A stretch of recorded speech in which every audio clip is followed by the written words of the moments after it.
One time, two females were traveling together. One was good at English while the second wasn't. लेकिन ये जो second वाली है उसे लगता था कि I am good at English, I can understand. The first one asked, second one was sneezing, यानी उसे छींक आ रही थी एंड इट लुक्ड लाइक कि वो कोल्ड के अंडर में है. The first one who was good at English, उसने सेकंड वाली से पूछा, are you suffering from cold? तो सेकंड वाली ने अंडरस्टैंड करते हुए जवाब दिया, no, I am suffering from Delhi. Now see what is the difference between this conversation. Second one जो है वो क्या कर रही है, वो सोच रही है कि शी इज आस्किंग मी कि आप कहां से सफर कर रही हैं, तो कोल्ड से नहीं बल्कि मैं दिल्ली से सफर कर रही हूं. तो गाइस ये क्या है, ये हिंदी और इंग्लिश का मिक्स है जिसमें हम काफी चीजों को मिसअंडरस्टैंड कर देते हैं. और इसके लिए बेसिकली हमें क्या करना पड़ेगा, will have to go through the grammar rules.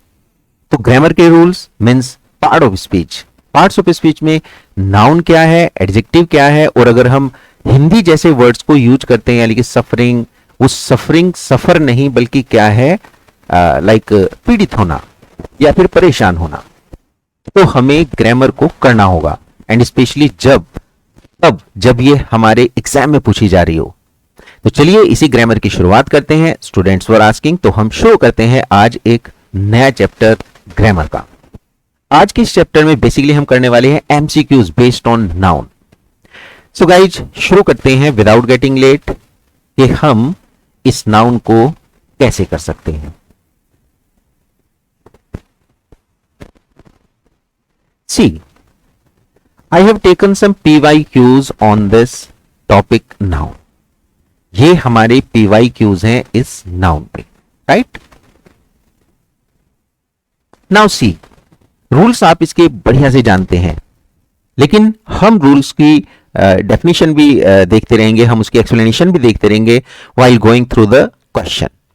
तो चलिए लेते हैं सबसे पहला क्वेश्चन आज का. और सबसे पहले क्वेश्चन में हमें क्या देखना है, we have to find the noun in the below sentence. ध्यान से देखो, क्वेश्चन क्या है आपका, सेंटेंस है आपका, the Trojans rash decision to accept the wooden horse led to their destruction. भाई अगर मैं यहां पे कहूं तो ट्रोजन वॉर को आप जानते हैं बढ़िया से, है ना, वॉर ऑफ ट्रॉय. और वहां पे वो वुडन हॉर्स, एक लकड़ी का घोड़ा होता है, उसको एक्सेप्ट कर लेते हैं, बड़ी जल्दी रैश डिसीजन लेते हैं, जिसकी वजह से उनका डिस्ट्रक्शन तय हो जाता है. Getting everyone? तो इस सेंटेंस में अगर मैं कहूं आपको, देखो द ट्रोजन्स, भाई ये भी एक नाउन का वर्क करेगा, द लगने के बाद में एडजेक्टिव का फंक्शन भी करेगा. ये डिसीजन जो वर्ड है ये भी एडजेक्टिव है, रैश डिसीजन, है ना, द ट्रोजन्स रैश डिसीजन. बाकी टोटल हम मिला के देखेंगे इस पूरी फ्रेज को, तो डिसीजन ही हमारा नाउन बनेगा. टू एक्सेप्ट वर्ब है, the wooden horse, wooden horse अगर मैं हॉर्स की बात करूं तो भी एडजेक्टिव है. लेड वर्ब है, टू देयर, देयर का मीन्स यहां पे किससे बन गया, एडजेक्टिव से, पजेसिव एडजेक्टिव. और डिस्ट्रक्शन भी नाउन है. तो चलिए इनके ऑप्शंस को देखते हैं. 4 ऑप्शन है. पहला है देयर, सेकंड है लेड, फिर है एक्सेप्ट और फिर है डिस्ट्रक्शन. भाई अगर मैं देयर को कहूं तो आपने देखा ये पजेसिव एडजेक्टिव है. क्यों? क्योंकि ये देयर आया है यहां पे डिस्ट्रक्शन से पहले, है ना, और डिस्ट्रक्शन क्या है, नाउन, तो क्या बन गया, एडजेक्टिव. लेड जो है वो वर्ब है, लीड की सेकंड फॉर्म. एक्सेप्ट जो है यहां पे टू एक्सेप्ट, ये भी वर्ब का फंक्शन कर रहा है. लेकिन लास्ट में जो है, अब देखो और तो इसमें है नहीं, ना डिसीजन है ना हॉर्स है, तो क्या बचा हमारा, डिस्ट्रक्शन. ये ही एडजेक्टिव, ये ही हमारा नाउन बनेगा. तो this would be the correct answer. So ऐसे क्वेश्चंस में कई बार हमारे पास मीन होता है या पूछा जाता है कि फाइंड आउट द या फिर identify the noun in the below given options. तो हमारा आंसर डी गया. उसमें आप कैलकुलेशन करके, मैं कहूंगा आपको कैलकुलेशन करके कि क्या वर्ड कहां पे कैसे फिट हो रहा है और क्या वो वोट का आंसर दे रहा है. यानी अगर मैं कहूं कि to led to their destruction, तो किसका मतलब क्या क्या वहां पे हुआ, व्हाट हैपेंड, तो क्या हैपन हुआ, डिस्ट्रक्शन. तो भाई ये आंसर हमारा डी बन गया. Getting everyone? चलते हैं नेक्स्ट क्वेश्चन पे.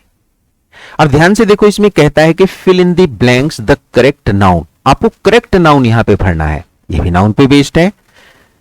क्या कहता है भाई, I don't think Ann will get the job, मुझे नहीं लगता एन को जॉब मिल जाएगी। क्यों भाई, ऐसा क्या है? क्योंकि शी हैजंट गॉट इनफ, उसे पर्याप्त मात्रा में नहीं है, उसके पास पर्याप्त मात्रा में क्या नहीं है? इंफॉर्मेशन नहीं है, एक्सपीरियंस नहीं है, वर्क नहीं है, या फिर लगेज नहीं है। अब आप ध्यान से देखें, अगर हम जॉब के लिए जा रहे हैं, हमें जॉब चाहिए, तो क्या गाइस हमें इंफॉर्मेशन चाहिए? हाँ भाई इंफॉर्मेशन तो चाहिए, वर्क चाहिए, लगेज, देखो वर्क और लगेज तो बिल्कुल अलग हो गए, लेकिन इंफॉर्मेशन और एक्सपीरियंस हो सकता है। लेकिन जॉब के लिए आपको एक्सपीरियंस चाहिए, ना कि इंफॉर्मेशन, है ना। अगर आपने एक्सपीरियंस किया है तो ऑब्वियसली आप उस जॉब को बहुत बढ़िया से कर पाएंगे। तो हमें इतना भी देखना पड़ेगा। तो आंसर हमारा क्या जाएगा? B, experience. बाकी अगर हम चारों वर्ड को देखें, इंफॉर्मेशन, एक्सपीरियंस, वर्क, लगेज, ये चारों ही नाउन का फंक्शन कर रहे हैं। तो उसे क्योंकि पर्याप्त एक्सपीरियंस नहीं है, अनुभव नहीं है, इस वजह से उसे जॉब नहीं मिलेगी, क्योंकि जॉब का मीन्स अनुभव से होता है। आ जाएंगे क्वेश्चन नंबर 3 पे, और क्वेश्चन नंबर 3 हमें कहता है a noun that names a group of people. भाई या तो ग्रुप ऑफ पीपल हो वहां पे, या फिर ग्रुप ऑफ एनिमल्स हो, या फिर थिंग्स हो, हम उस नाउन को क्या नाम देंगे?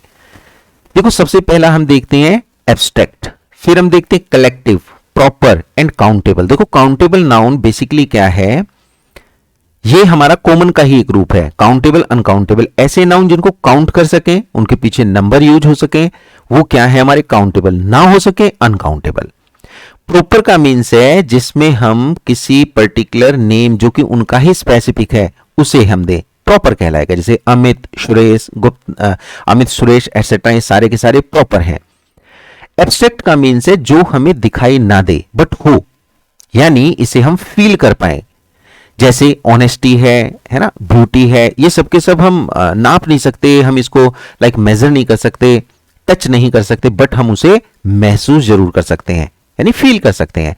लेकिन बच्चों ये तीसरा आपको बी जो दिख रहा है, सेकंड नंबर, कलेक्टिव, क्या आपको नहीं लगता कलेक्शन ही एक ग्रुप को दिखाता है? यानी ऐसा नेम जो हम ग्रुप को किसी के देंगे, किसी को इकट्ठा करके कंपाइलेशन को देंगे, तो वो क्या बन जाएगा हमारा? Collective noun. तो इस क्वेश्चन में बिल्कुल करेक्ट आंसर हमारा क्या है? बी। तो किसी भी ग्रुप को अगर किसी नाउन का, थिंग्स का, एनिमल्स का, पीपल का ग्रुप है तो हम उसे नाउन कहेंगे। कैसा? कलेक्टिव। जैसे भाई आर्मी हम कहते हैं, आर्मी किसका कलेक्शन है? Of soldiers. Getting everyone? ये सोल्जर्स का कलेक्शन है। इसी तरह से अगर मैं कहूं आपको क्लास, तो भाई क्लास किसका कलेक्शन है? स्टूडेंट्स का। Getting everyone? इसी तरह से अगर मैं कहूं आपको फ्लावर्स, ध्यान से देखेंगे आप लोग, फ्लावर्स, भाई फ्लावर्स का कलेक्शन हमारे पास क्या कहलाएगा? बुके। ये तीनों ही, बुके, क्लास और आर्मी, कई सारे नाउन एक जैसे जो है उनके ग्रुप को प्रेजेंट कर रहा है। इसका मतलब ये क्या है? ये तीनों ही यहां पे कलेक्टिव नाउन है। Getting guys? आ जाइए क्वेश्चन नंबर नेक्स्ट पे। कहता है कि फाइंड द कलेक्टिव नाउन। अब आपको कलेक्टिव नाउन ढूंढना है। क्वेश्चन हमारा कलेक्टिव नाउन पे, अभी आपने समझा भी है। तो क्वेश्चन हमारा, the crowd was on the main street. Crowd जो थी वो कहां पे थी? मेन स्ट्रीट में थी। अब चार ऑप्शन है आपके पास में, क्राउड, मेन, ऑन और भाई स्ट्रीट। अब ध्यान से देखेंगे, मेन स्ट्रीट, स्ट्रीट क्या, गली क्या होती है? ये किसी चीज का नाम है। हम पूछे what is this? It is a street. तो ये भाई बन गया नाउन। मेन नाउन के पहले आ गया तो क्या बन गया? एडजेक्टिव, है ना, आर्टिकल द डिटरमाइनर। इसके पीछे चलते हैं, the crowd was, on preposition है, वॉज वर्ब है, द फिर आर्टिकल है हमारा डिटरमाइनर। ये जो क्राउड है भाई, क्राउड का मीन्स होता है काफी सारे लोगों की भीड़ को एक नाम दिया गया, काफी सारे लोगों को एक नाम दिया गया तो क्राउड कहलाएगी। तो ये क्या बन गया? ये कलेक्टिव नाउन बन गया। तो यहां पे जो कलेक्टिव नाउन है वो क्राउड है। आंसर हमारा ए जाएगा। अब जरा अगले क्वेश्चन पे आते हैं, और क्वेश्चन बनता है हमारे फाइंड द एरर। सेंटेंस हमारा क्या है? All the players were in high spirit. सारे प्लेयर जो थे वो किस में थे? हाई स्पिरिट में थे। भाई जरा देखते हैं, चार ऑप्शंस आपके दिए गए हैं, इन चारों में से हमारा करेक्ट कौन सा है? All the players, were, in high, या फिर बच्चों स्पिरिट। ध्यान से देखेंगे आप लोग, भाई मैं कहूं ऑल द प्लेयर्स, ये प्लेयर्स यहां पे ये पूरा का पूरा सब्जेक्ट का वर्क कर रहा है, यानी कि ऑल द प्लेयर्स। वर्क क्या है यहां पे? वर्ब। इन हाई स्प्रिट, ये भी करेक्ट है, ऑल द प्लेयर्स। वर्ब भी करेक्ट है क्योंकि प्लूरल वर्ब आएगी। इन हाई, ये जो लास्ट में लिखा है यहां पे स्प्रिट, गाइस ध्यान से देखो, स्प्रिट जो होता है बेसिकली एक टाइप का एल्कोहल है। क्या है भाई? स्प्रिट का मीन्स है एक अ काइंड ऑफ एल्कोहल, है ना। लेकिन जब हम कहते हैं कि players were in high spirit, तो हाई एल्कोहल में तो नहीं होंगे, है ना, बल्कि क्या उनका हाई मोरालिटी या उनका हाई एंथुसियाज्म होगा, यानी कि वो महान भावना में थे, एक ग्रेट भावना में, हाई स्पिरिट में थे। तो ये भावना के लिए हम स्पिरिट नहीं गाइस क्या यूज करते हैं? स्पिरिट्स यूज करते हैं, स्पिरिट्स। तो स्पिरिट्स का मीन्स क्या होता है? In great enthusiasm. तो आंसर हमारा क्या बनेगा यहां पे? डी। स्पिरिट हटा के हमें स्पिरिट्स रखना पड़ेगा। तो ये छोटे छोटे, अब देखो इससे हमें पता चला स्पिरिट अगर मैं कहता हूं एल्कोहल, लेकिन स्पिरिट्स जो है वो ग्रेट एंथुसियाज्म। तो ये जो स्पिरिट्स हैं हमें इन दोनों के मीन जानने पड़ेंगे और स्पिरिट और स्पिरिट्स में डिफरेंस भी बनाना पड़ेगा। ऐसे कई सारे वर्ड्स हैं कि हम उनमें जब एस लगाते हैं तो उनका मीनिंग चेंज हो जाता है, यानी कि उनका प्लूरल फॉर्म और सिंगुलर फॉर्म के मीनिंग भी अलग अलग होते हैं। ऐसे कई सारे नाउन हमारे पास हैं। तो चलिए इसी के साथ लेते हैं हम क्वेश्चन नंबर नेक्स्ट को, और ये क्वेश्चन नंबर नेक्स्ट है आपका 6 number. Question number 6, question number 6 कहता है, फिर से आपको फाइंड आउट करनी है error. Currently our surrounding is awful। अब ये देखो लिखा है करेंटली, प्रेजेंट में या करंट में हमारी जो सराउंडिंग्स है, our surrounding is awful। Guys यहां पे अगर आप देखें ये पूरा का पूरा हमारा सब्जेक्ट बना है। इज awful एडजेक्टिव का फंक्शन करना है ना जी, ये वर्ब है, तो subject plus verb plus object यानी कॉम्प्लीमेंट। ये जो सराउंडिंग यहां पे दिया गया है बेसिकली ये गलत है। क्यों गलत है? सराउंडिंग जो वर्ब है गाइस, सराउंडिंग जो वर्ड है इसके दो मीनिंग बनते हैं, या तो ये बनता है वर्ब, है ना, या फिर ये फंक्शन करता है एडजेक्टिव का। पकड़ में आ रही है बात? लेकिन जब आप इसे नाउन बनाते हैं, क्योंकि यहां पे नाउन की जरूरत हमें है, तो वो क्या बनता है? वो बनता है हमारा सराउंडिंग्स। तो ये सराउंडिंग्स बनेगा, ना कि सराउंडिंग बनेगा। तो जैसे हम एक सेंटेंस बना लेते हैं, मैं कहूं कि सराउंडिंग एरिया, अगर मैं कहता हूं आपको सराउंडिंग एरिया तो भाई ये करेक्ट है, लेकिन सराउंडिंग के साथ में आपको नाउन लगाना पड़ेगा। Surrounding market, surrounding area, surrounding scenery etcetera. लेकिन सराउंडिंग्स इसका मीन्स है वो सीनरी ही खुद, वो खुद की खुद सीनरी, तब ये सराउंडिंग्स बनेगा। तो आप कैसे बनाएंगे? यहां पे गलती हमारी कहां पे है? बी में। आंसर हमारा बी रहेगा, यानी कि अवर सराउंडिंग्स बनेगा। Currently our surroundings is awful। और इच की जगह भी क्या बन जाएगा? आर, क्योंकि सराउंडिंग जो है वो हमेशा प्लूरल है। वो कैसा है गाइस? प्लूरल। लेकिन यहां पे वो ऐसा भी करेगा कि आपको गलती बना के देगा। तो मेन जो गलती है वो सराउंडिंग में है, क्योंकि surrounding as a noun use होता ही नहीं है। बढ़ते हैं अगले क्वेश्चन की तरफ, और क्वेश्चन नंबर 7 हमें कहता है आई could not get good mark in English. इसको तो आप आसानी से समझ सकते हैं, क्योंकि जब आप इसे बोलेंगे तो भी आपको पता चल जाएगा कि कहीं ना कहीं सेंटेंस में गलती है। तो भाई आई could not get good mark, अगर मैं कहूं गुड मार्क, मार्क क्या है आपका? Singular noun. और सिंगुलर नाउन मतलब एक मार्क, अच्छा मार्क थोड़ी गेट करेंगे आप इंग्लिश में। अगर किसी सब्जेक्ट में स्पेसिफिकली आप वर्क कर रहे हैं तो आप उसमें एक मार्क नहीं बल्कि मार्क्स गेट करेंगे। यानी हिंदी में भी आप देखेंगे तो भी गलत आपको लग जाएगा। I could not get good marks, B में गलती है, आंसर आपका बी जाएगा। इन इंग्लिश करेक्ट है और नो एरर की कंडीशन बनी ही नहीं है। हां, सेंटेंस में नो एरर भी हो सकती है, क्योंकि ऐसे क्वेश्चंस आपके सभी एग्जाम्स में, जितने भी वनडे एग्जाम हैं उनमें जरूर पूछे जाते हैं। बढ़ते हैं अगले क्वेश्चन की तरफ, और यह क्वेश्चन हमें कहता है he took his clothing and left the place without informing us। तो he took his clothing, देखो यहां पे जो clothing है ये कैसे यूज हुआ है? his यहां पे आ गया तो इसका मतलब ये पजेसिव एडजेक्टिव है, और ये क्या बन गया भाई? नाउन बन गया है हमारा। and left the place without informing us, हमें इन्फॉर्म किए बिना ही प्लेस से चला गया, उसने अपने कपड़े लिए और वो चला गया, ये इसका मीन्स जा रहा है। लेकिन गाइस देखने की बात यह है कि क्लॉथिंग जो है, क्लॉथिंग जो है वो बेसिकली यूज होता है आपके किसी स्पेसिफिक पीस ऑफ क्लॉथ के लिए, स्पेसिफिक पीस ऑफ क्लॉथ। आ रही बात पकड़ में? जैसे हमारी कोई आउटफिट है वो क्लॉथिंग बन गई, लेकिन जब हम कहते हैं ही टुक हिज क्लॉथिंग, क्लॉथिंग नहीं बल्कि क्या बनेगा, ये बनेगा हमारा क्लॉथ्स। आ रही बात पकड़ में? क्लॉथ्स का मीन्स है कि उसने अपनी ड्रेस उठाई, वो जो कपड़े पहने हुए था उनको उसने उठाया, left the place without informing us. तो बजाय क्लॉथिंग के हम यहां पे क्लॉथ्स का यूज करेंगे। तो गलती हमारी कहां पे बनी? ए ऑप्शन में, ऑप्शन नंबर ए, क्लॉथिंग की जगह हम क्लॉथ्स का यूज करेंगे। तो यही हमारी क्या है? Common errors. छोटे छोटे वर्ड्स को, एक एक वर्ड को, एक एक नाउन को जब आप समझ जाएंगे और इसी तरह के और भी प्रैक्टिस करेंगे तो 100% आपको सक्सेस मिलनी तय है। तो चलो इसी के साथ में हमारे पास एक नया क्वेश्चन बन गया, बहुत इंपॉर्टेंट क्वेश्चन है और मैंने एग्जाम्स में पूछा गया है। How can we rely on these informations? क्योंकि गलती नाउन की है तो देखो यहां पे और तो नाउन है ही नहीं, how can we rely on these, तो हम इसको भी छोड़ देंगे, इसको भी, और नो एरर की बात बाद में करेंगे। लेकिन जब आप देखते हैं इंफॉर्मेशंस तो भाई गलती यहीं पे मिल गई हमें। जब हम कहते हैं how can we rely on this informations, ये गलत है। इंफॉर्मेशंस नहीं बल्कि क्या होता है? इंफॉर्मेशन बनता है। द टाइम वी से सूचना, तो सूचना कैसी है? सिंगुलर, ये अनकाउंटेबल नाउन, तो इसके पीछे दीज भी नहीं लगेगा। क्या बनेगा? How can we rely on this information, on this information. तो आंसर हमारा क्या जाएगा? आंसर हमारा सी होगा।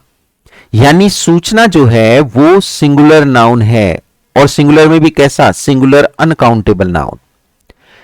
यानी अगर आप इसको प्लूरल में यूज करना चाहें तो प्लूरल में ऐसे नहीं कि आप इसमें एस लगा के इंफॉर्मेशन बना दे, बल्कि क्या बनाएंगे?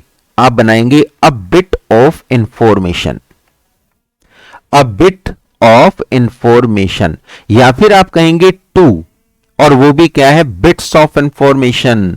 या फिर भाई आप ऐसे भी यूज कर सकते हैं 3 या 5 या many pieces of information, pieces of information, ये भी आपका करेक्ट बन जाएगा। Right guys? तो इस तरह से हम इसे प्लूरल वे में, लेकिन इंफॉर्मेशंस नहीं बनाएंगे।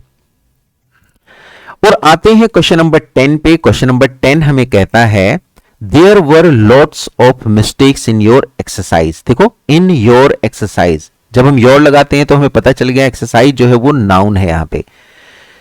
तो एक्सरसाइज तो ठीक है, इन योर एक्सरसाइज, बजाय एक्सरसाइजेस के हम एक्सरसाइज कहेंगे। और लेकिन यहां पे देखते हैं there were lot of mistakes, ये पार्ट आपका गलती करा सकता है। भाई इसके लिए हमारे पास बहुत सारे फ्रेजेस मौजूद हैं। या तो मैं कहूं आपको अ लॉट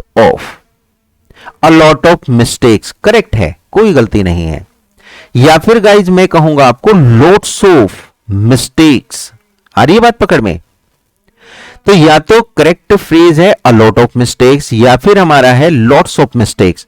आप जो ये लगा रहे हैं या फिर यहां पे लगा है लॉट ऑफ मिस्टेक्स, ये गलत है। लॉट ऑफ नहीं होता है, अ लॉट ऑफ या फिर लॉट्स ऑफ। तो गलती हमारी कहां पे जाएगी? 100% इस बी पार्ट में हमारी गलती होगी। ठीक है जी? यहां पे वॉज नहीं वर आएगा, क्योंकि ये प्लूरल बन जाएगा। There were lots of mistakes, है ना? There were lots of mistakes in your exercise. तो गाइस इस तरह से हम नाउन पे बेस्ड कई सारे क्वेश्चंस को आसानी से कर सकते हैं, लेकिन तब जब हम इनकी बढ़िया से प्रैक्टिस करें। तो प्रैक्टिस आपकी चल ही रही है। इसी तरह से हम सारे के सारे पार्ट्स ऑफ स्पीच को धीरे धीरे करके डिग आउट करते जाएंगे, और उनमें जितने भी ऐसे क्वेश्चंस हैं जो आपके लिए इंपॉर्टेंट है, ऐसी इंफॉर्मेशन जो इंपॉर्टेंट है, ऑब्वियसली हम उन सब पे वर्क करेंगे और कोशिश करेंगे उनमें से ज्यादातर की आपको एक्सप्लेनेशन मिले, जिससे कि आप उसके साथ वाले क्वेश्चन को भी आसानी से कर पाए। तो गाइज आज की इस क्लास में हम इतना ही वर्क करेंगे। Thank you so much. इसको लाइक करें, शेयर करें, सब्सक्राइब करें। मिलते हैं नेक्स्ट क्लास में, तब तक के लिए thank you so much. Keep learning, keep growing.